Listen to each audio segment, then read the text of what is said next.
I'm a great fan of Osho, but I don't suggest anybody to follow him. Why? This Kalagni is always associated with Rudra, the aspect, the destructive aspect of Shiva. He is very fierce. Not one or two objects. He is there to destroy the entire universe.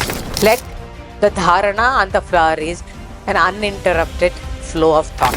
That's why it is said Srividya is not for everybody. You all come, you have already come, thinking that, and just an additional understanding, we have the habit of looking at things, looking at objects. For example, a classical example given in all the text is a rose flower. It can be a beautiful dharana because of its red color, because red color is very catchy to your consciousness. That's why Bhagavati is described as red.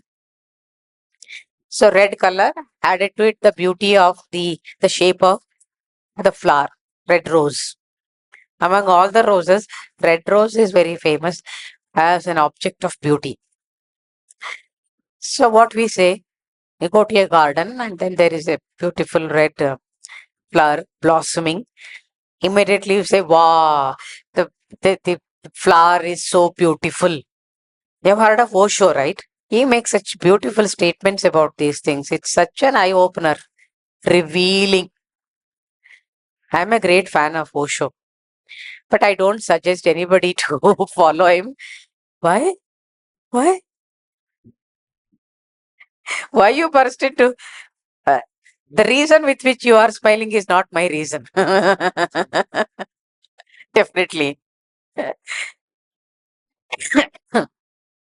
Because the moment you try to understand Osho, you feel you're getting mad. It's not very easy to what he says. So you need lot of depth of understanding of so many things to appreciate what Osho says.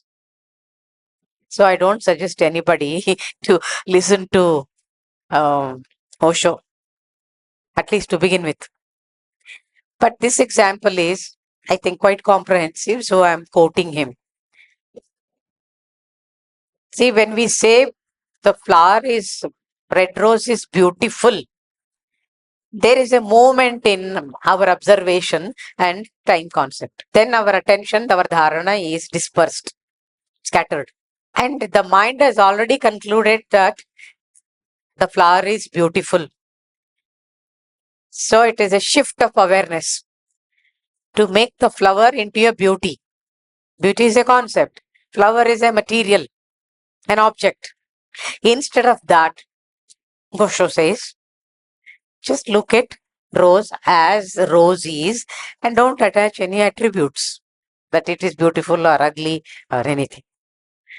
Then your way of looking at the rose is more intense and full of awareness, not allowing the mind to shift to another statement that it is beautiful. Let the dharana on the flower is an uninterrupted flow of thought, that it is a rose. Don't add any attributes to it. Means you are giving a momentum. It's very subtle. I am very much fascinated by these things. So sometimes, I cannot really contain myself. So I share it with you people. So dharana is not as easy as you people think. I know you're all looking forward to learn, but it is a very complex kind of a thing, because it has to be complex because the mind is very complex. And to dissolve the mind through dharana, that's what you're going to do. You have to understand the complexity of the mind. But the interesting part is, even without understanding the subtleties, still if you practice also, the practice has that power to take you to that level of the result, that expected result. Can you understand what I'm saying? So you don't have to understand all these complexities of time and the movement and all that, but listen to it once, that there is something like this. But when you practice, the technique is little different. So you just follow the technique and hope that it will happen by the grace of the Lord. Because the result that is expected out of this practice is the experience of the Supreme Consciousness, who is none other than Shiva. So that is the highest you are asking for.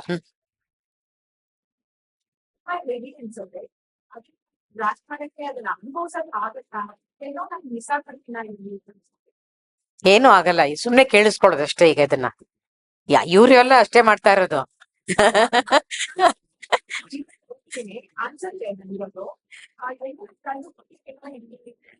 ಕಳೆದೋದ್ರೆ ಹೋಗ್ಲಿ ಬಿಡಿ, ಎಲ್ಲಿ ಕಳೆದು ಹೋಗ್ತೀರಾ? ಎಲ್ಲೋದ್ರು ಮತ್ತೆ ವಾಪಸ್ ಬರ್ತೀರಾ ಅಷ್ಟೇ, ಬಂದೇ ಬರ್ತೀರಾ. ಅದರಿಂದ hold on to the technique which I am going to teach you.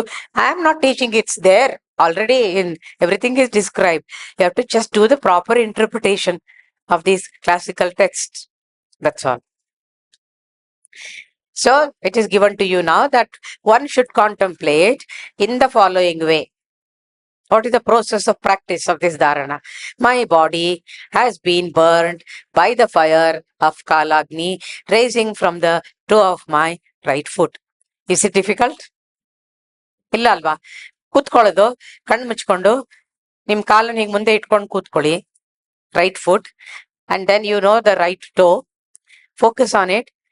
Initially you can look at it with your eyes, then slowly absorb that and then close your eyes and start feeling, contemplate that my body is being burned by this Kalagni, and that is the starting point. This much of practice is not a difficult technique, right? What is going to happen, what it's supposed to get, is a complex one. But by the grace, if it becomes a direct experience, you don't need any of these explanations. That's why I said experience comes first, then comes Shastra. Now, the modern mind wants to reverse it. First learn what that is, and then try to get on to the practice. Then somewhere we feel we are lost. Doesn't matter. Though some of you can definitely grasp. I know you have grasped what it is. So it is my bounden duty to tell you, explain what is it also a little bit. Because it's a heterogeneous group. I have to satisfy every listener. So this is the simplest technique. And two more informations. What to expect when you do this practice. This Kalagni is always associated with Rudra, the aspect, the destructive aspect of Shiva. He is very fierce. He is the universal destroyer. Rudra is the universal destroyer. Means not one or two objects. He is there to destroy the entire universe. What does he do? He keeps destroying the universe and keeps creating the universe. We think this earth is everything for us, right? But the entire universe, there are so many universes. And earth is only a small particle. And in that earth, as an individual, we are just an insignificant dust particle. But look at our ego. How important it feels. That's why it is said in Tantra that actually your spiritual evolution begins with your understanding of or your faith in the existence of Brahmanda. If you don't accept that Brahmanda exists, your spiritual evolution cannot happen at all. Because all the time you will be thinking you are great, you are great, you are great. Only when the mind starts comparing what I am with that Brahmanda, I am also part of that whole creation, then when I realize that I am so insignificant, and that's a big blow, biggest blow to your ego. Then it starts humbling down. And it says, okay, I am a very small entity. Please accept me, my Lord. Otherwise, where is God? What is He? Why should we do all this? I am great by myself. This is how the mind thinks. You look around, 90% of the people are like that. They don't believe in the existence of Brahmanda at all. They think they are everything. But life lessons will definitely teach them that it is not so. So every lesson is learnt in a painful way. And what is death? Annihilation of this time concept. By death, everything vanishes. Past, present, future. We are not aware of it. So it was a death kind of an experience that Shiva gave to his devotee Ravana. We all consider Ravana as a villain because from our perspective is from Rama. But for that universal consciousness, he is part of the creation. How simple it is when we put our emotions onto a certain thing, the reality changes. And you have to also accept that Ravana was a great devotee of Shiva. But what we think about is, oh, our dear Rama was tortured. It is taking a side. But when you raise to that level of that universality of existence, coexistence, everything is there for a reason. If we say Bhagavati is herself is the entire creation, in Sri Vidya we don't even say that she created, because while creating it is said Shiva is thrown into that creation, and Shiva, that supreme consciousness itself, became creation. And wherever Shiva is, Shakti is always there. So that consciousness is the material which has become this universe, and the dynamism of consciousness turning into creation was made possible by Shakti. That's why it is said the five aspects of existence: Srishti, Sthiti, Laya, Tirodhana, Anugraha. These are performed by Shiva. From the Shaivite concept of it, they say Shiva. From the Shakta concept, it is said as Shakti. But they are one and the same. It's just a way of saying, like electricity is there in the fan. Can you separate them? When you separate, everything is destroyed. So energy and consciousness, they play the drama of existence, always together. So Kalagni Rudra is the universal destroyer. This is how he is. Because when he destroys, he doesn't look at the good and the bad aspect of it. Everything is gone. But we, the petty-minded, limited minds, think, oh, the good one is also getting lost. Because we feel so, because we are attaching a value as something good. That's why we don't want Rama to be destroyed. Only Ravana to be destroyed. This is the survival technique of the mind. That's all. So when the mind itself gets destroyed, then there is no good and bad existing. That's how Mahatmas are. All great beings, they are able to attain to that level where they look at good and the bad as two perspectives. There is nothing called good and bad. It is only the mental makeup. As long as the mind is working, it is in a state of duality. It says good and bad. Otherwise, it's just a perspective. Good is good, bad is bad. You don't attach any value to it to separate them. They exist as they are. I know.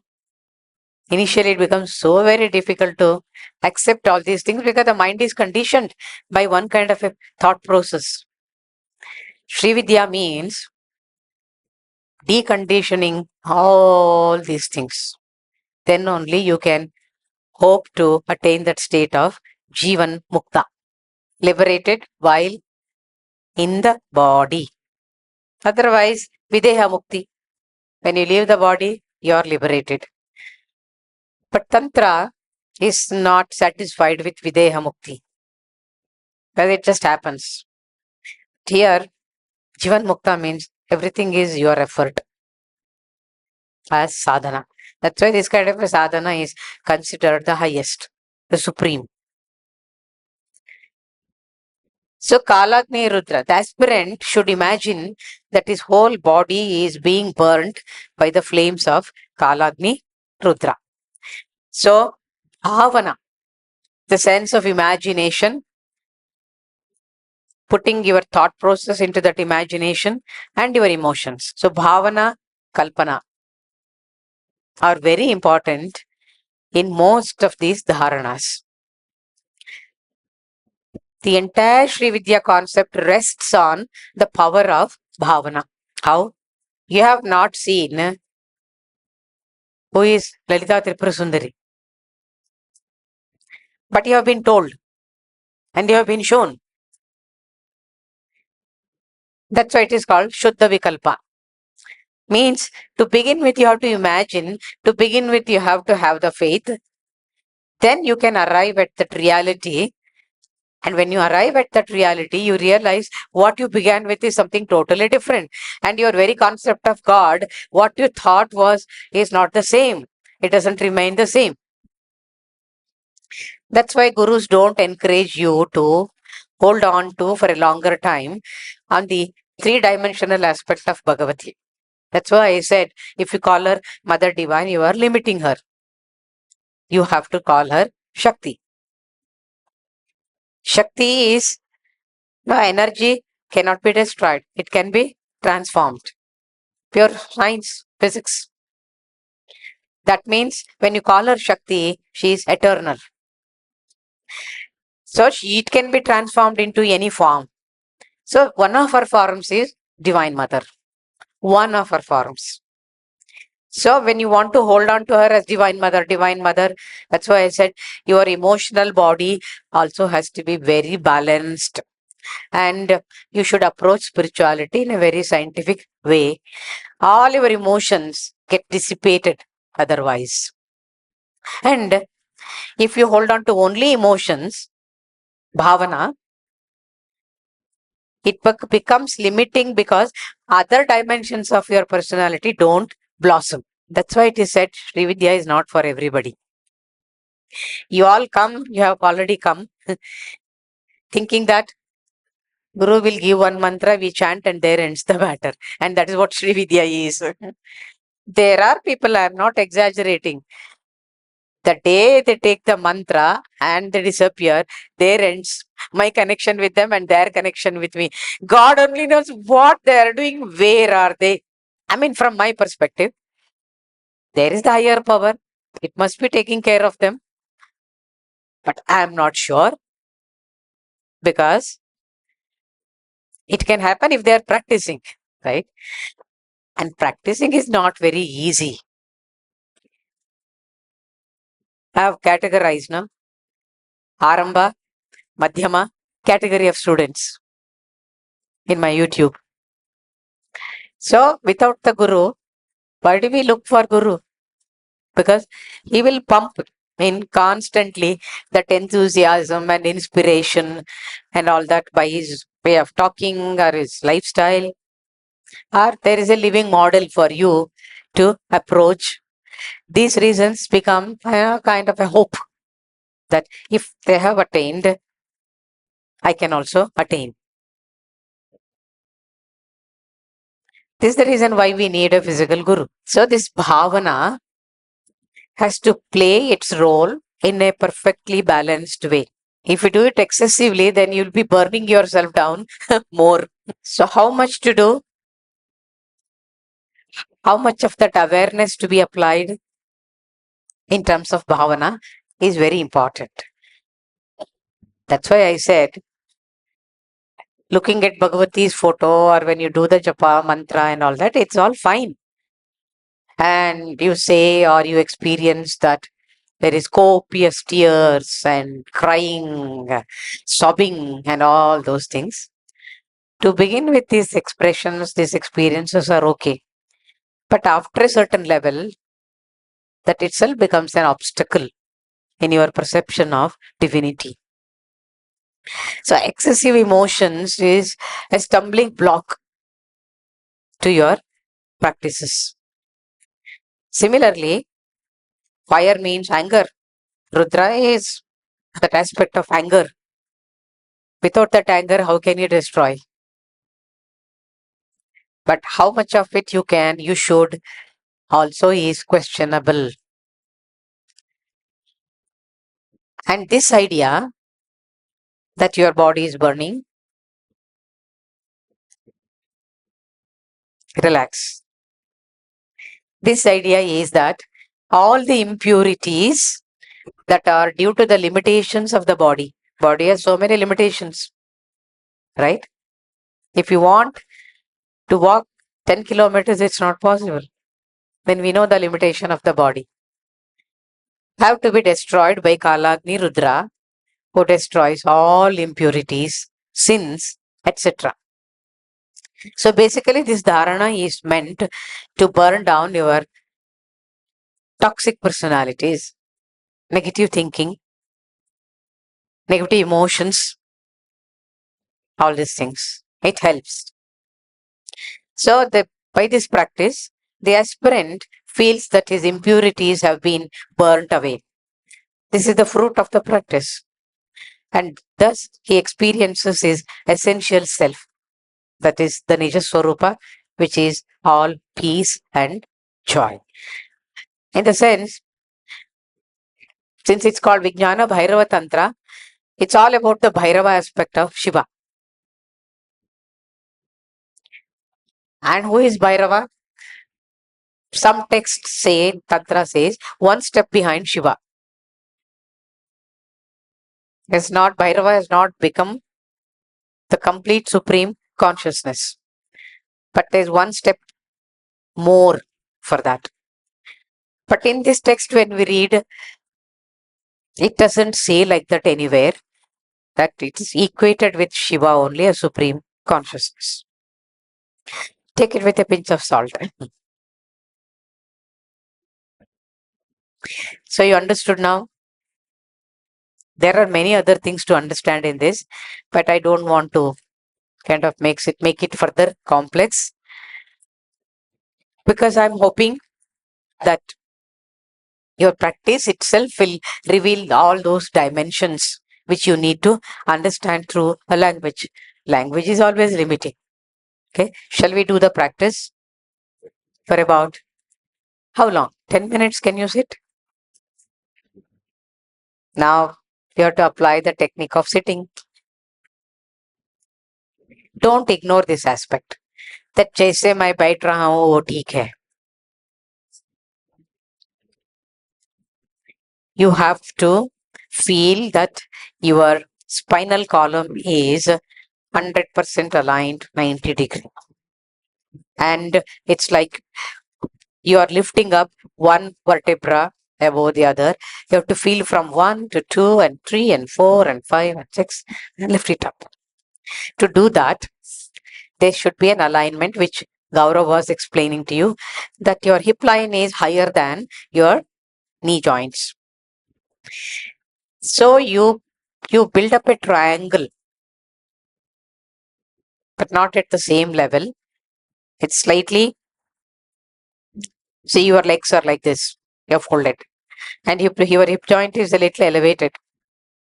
Not for everybody, depends on your body structure and your flexibility, so many things. But even when you sit on the chair, it should be perfectly aligned. The two legs, this is called friendship asana. In America, Swami Rama invented this as friendship asana, because most of the people there, they never sit on the ground, no? They cannot sit at all. But it doesn't really matter. Swami Rama makes it very clear in his videos that the lower limbs, these two legs, it doesn't matter in what position you keep. But make sure that your spine is 100% aligned. And when you close your eyes, you experience a stability. And what is that stability? Some people, when they sit, they tighten the whole body and muscles to bring in that kind of stability. When you tighten your body, your breath also becomes cuts and breaks because you are putting pressure on this lung area. So when you straighten it, it should not be like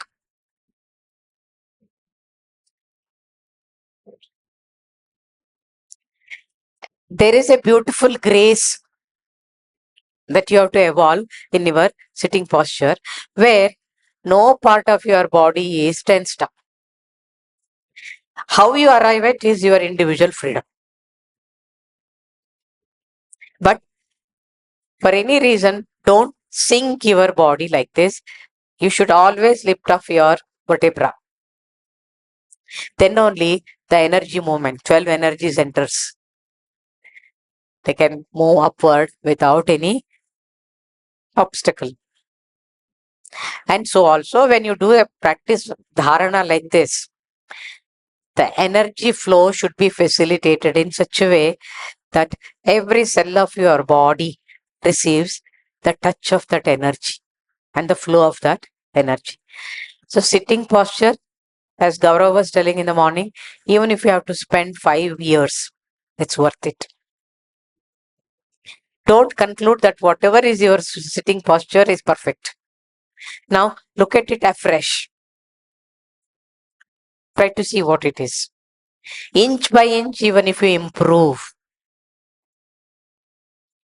it's a breakthrough in your life. Okay?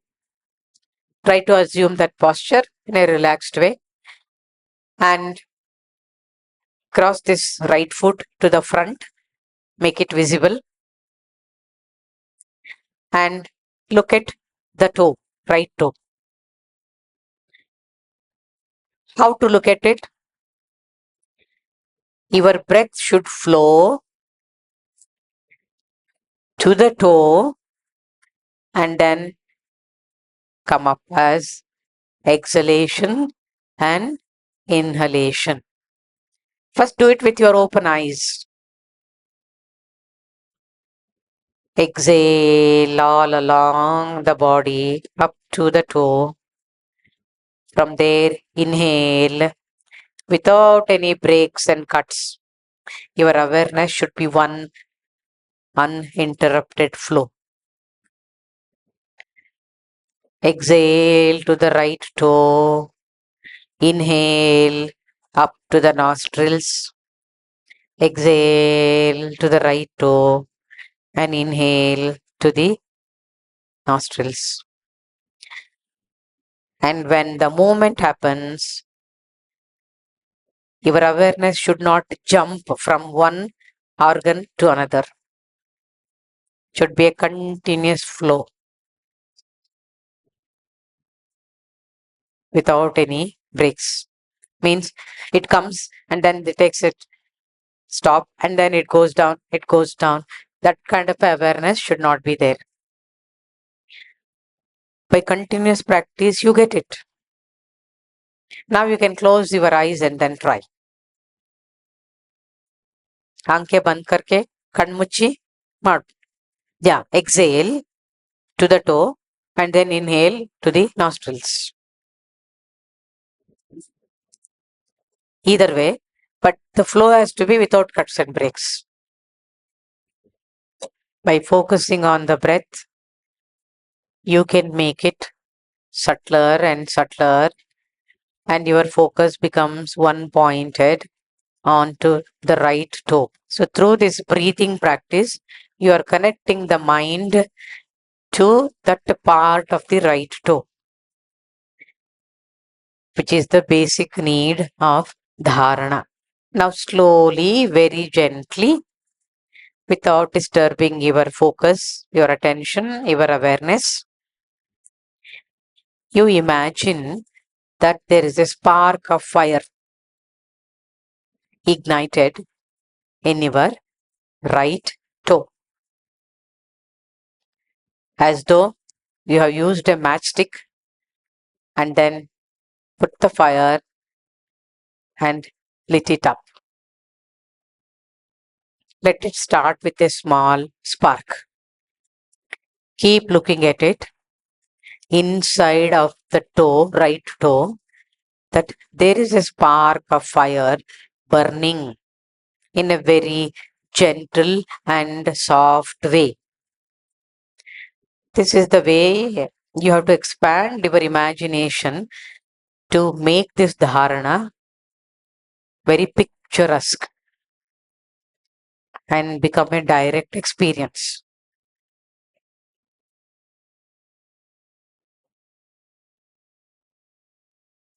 Whenever any other thought comes, push it away. Again and again, you should try to come back to the right toe.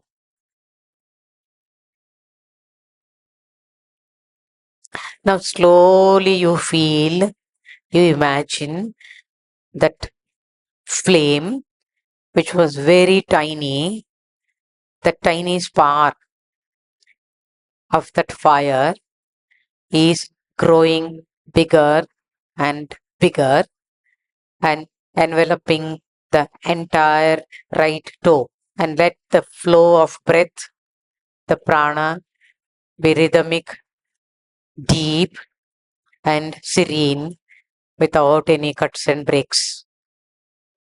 You start feeling that flame of fire is spreading to the other four toes also. Now, all the four toes have caught up the fire and it is burning.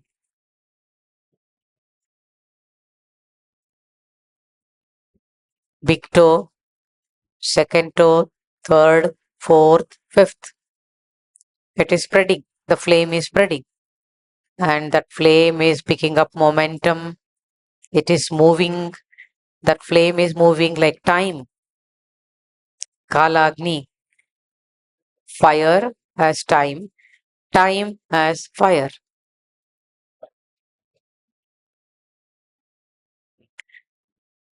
Now it is spreading upward. Your entire foot, right foot, is burning with the flame.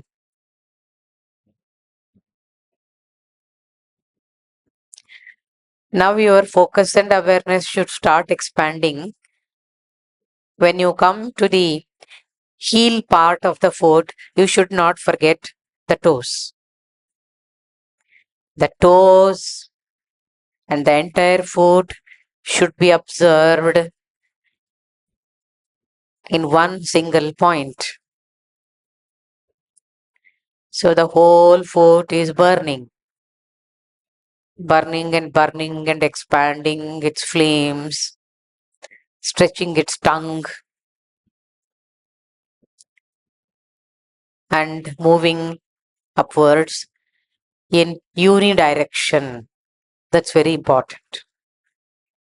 Now the flame has come to the ankle part. Then you have to continue like this. And the flames are from inside your leg. It's going up and burning from inside your calf muscles, your knee joint, your entire thigh portion, the lower back, both the hips, and you move on to the left leg. At one stretch, you see the flame spreading to the entire left leg, including all the toes.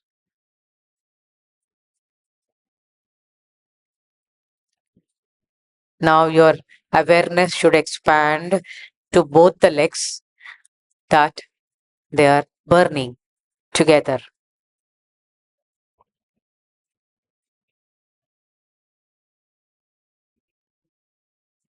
This is the first phase of dharana.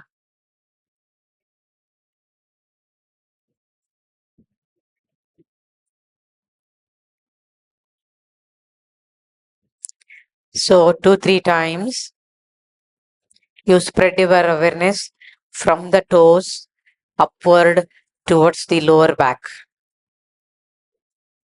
Again, go down to the toes, and then the flames are burning and moving upward, unilateral.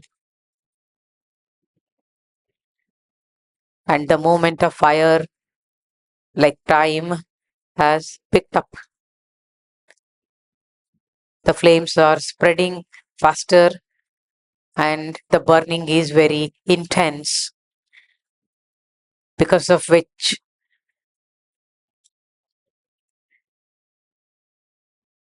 the heat is produced in the body,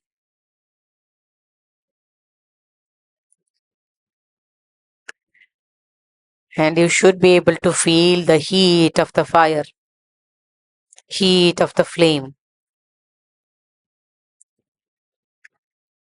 And also that bhavana, that by burning and burning and burning, your body, which is nothing but matter, made up of 5 elements, is burning down to ashes.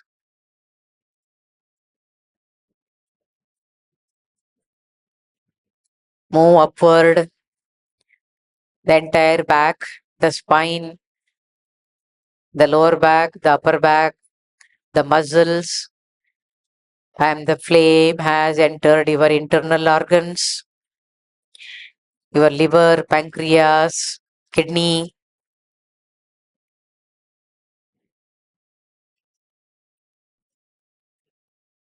chest area, lungs, the rib cage. Everything is burning from the toes, starting with the right toe, and they are burning up to the fingertips, from the shoulder all the way down to all the tips of the fingers. Now, as a practice of dharana, once again go down to the right toe and then move on from the right toe to all the toes upward, and then move on to the left leg, all the toes, and start moving upward up to the lower back, the first phase of the burning, and then start moving upward up to the neck, including both the hands that they have caught up the flame. So 75% of your body is on fire, and your awareness should expand from the toes up to the neck in one shot, in one sweep. Now start feeling that the flames have enveloped your throat area from inside, your entire face, entire skull, up to the Sahasrara point or Brahmarandra. Entire cranium is on fire. It's burning you down inch by inch, and turning your entire body into ashes. And now you are only awareness. You don't have any body. When you are able to experience the burning down and you see only ashes, then you are staying, your awareness is in vacuum. Your awareness is in shunya. You are bodiless. Then what is remaining? The peace, all peace and joy, where only your awareness stays and every other aspect of your personality is burned to ashes. Up to your bone structure, it's burned to ashes. Take away, take out all the attachment that you have for your body in this dharana. Now you feel the touch of ashes where your body was previously. Now it has become a heap of ashes. As an outsider, you look at the heap of ashes. It's made possible by Kalagni, Rudra.